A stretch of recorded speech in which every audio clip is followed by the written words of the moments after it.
Correction de l'activité sur les interactions fondamentales, avec déjà la première partie, description de ces interactions fondamentales. D'après le document 1, on nous demande les 4 interactions fondamentales correspondantes.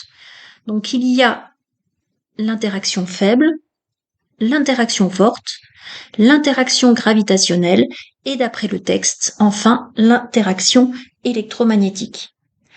Seulement 2 de ces interactions interviennent à notre échelle. Expliquez pourquoi. Eh bien, à notre échelle, ce sont les interactions électromagnétiques et interactions gravitationnelles qui agissent. Alors pourquoi les autres n'interviennent pas? Parce que d'après le texte, les interactions fortes et faibles ont une portée minuscule. Elles agissent donc à l'échelle microscopique. Maintenant, pourquoi l'interaction gravitationnelle nous est-elle plus familière que l'interaction électromagnétique? Eh bien, tout simplement parce qu'on est soumis en permanence à l'interaction gravitationnelle. À partir de ce qui a été vu en seconde, décrire l'évolution de la valeur des forces d'interaction gravitationnelle s'exerçant entre deux corps lorsque la distance augmente. Tout simplement, cette interaction gravitationnelle diminue lorsque la distance augmente. Maintenant, on doit relier chaque interaction à son domaine d'action. Donc, échelle d'un proton ou d'un neutron, c'est à l'échelle microscopique, et là, ça correspond à l'interaction faible, d'après les explications du document 1. Pour l'échelle du noyau de l'atome, c'est l'interaction forte.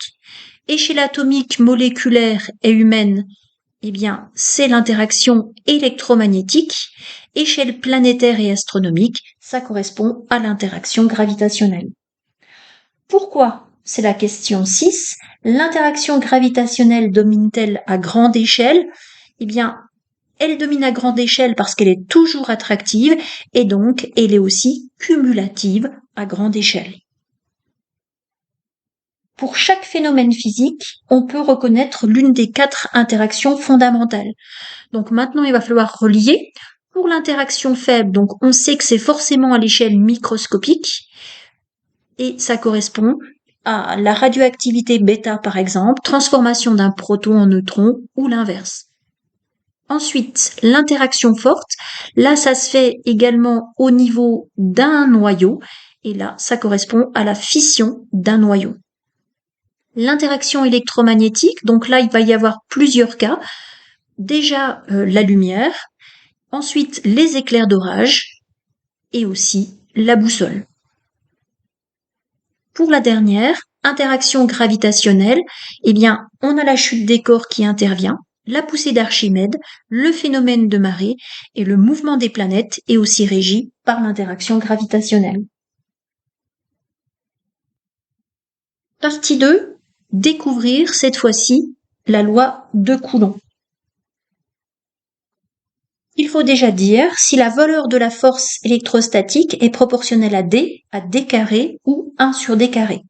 D'après les résultats historiques du document 3, eh bien, on se rend compte que le produit F fois D au carré est égal à une constante.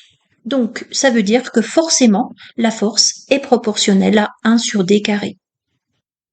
Alors, on aurait pu faire aussi des courbes, tracer F en fonction de D, ou F en fonction de D carré, ou F en fonction de 1 sur D carré, et montrer à quel moment on aurait une droite.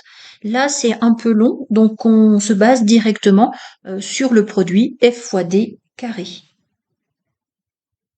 Maintenant, il faut déterminer si la force électrostatique est proportionnelle au produit des charges ou à la somme. Eh bien, d'après les résultats historiques du document 3, on se rend compte que 6 coulombs divisé par 2 la charge d'une boule, la valeur de la force était divisée par 2. Si maintenant il divisait par 2 les deux charges, eh bien la valeur de la force était cette fois-ci divisée par 4. On peut donc affirmer, avec ces résultats, que la force est proportionnelle au produit des charges. Alors, pour se rendre compte, on peut visualiser avec des formules. Si F est égal à une constante fois QA fois QB, donc si c'est le produit des charges, si on divise par 2 chaque charge, Donc QA devient QA sur 2, QB devient QB sur 2, et c'est une nouvelle force F' qui va intervenir avec la même constante. Eh bien, on se rend bien compte que F' est égal à F sur 4. Donc, avec une force proportionnelle au produit des charges, on obtient bien le résultat des mesures.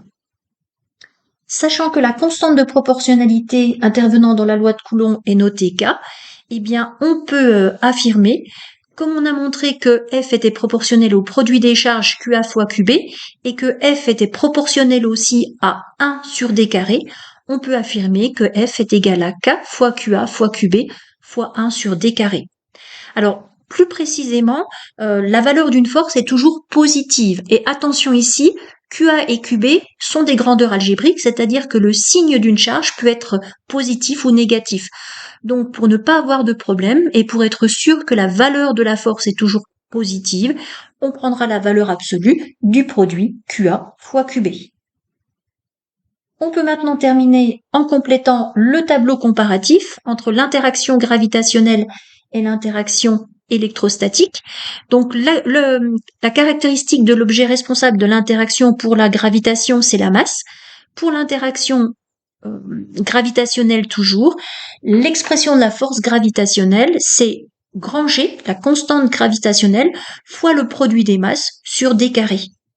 En ce qui concerne l'interaction électrostatique, l'objet qui est responsable, c'est la charge.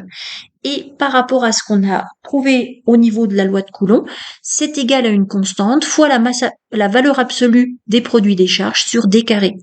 Donc on se rend compte qu'il y a une certaine similitude entre la loi gravitationnelle et la loi de Coulomb.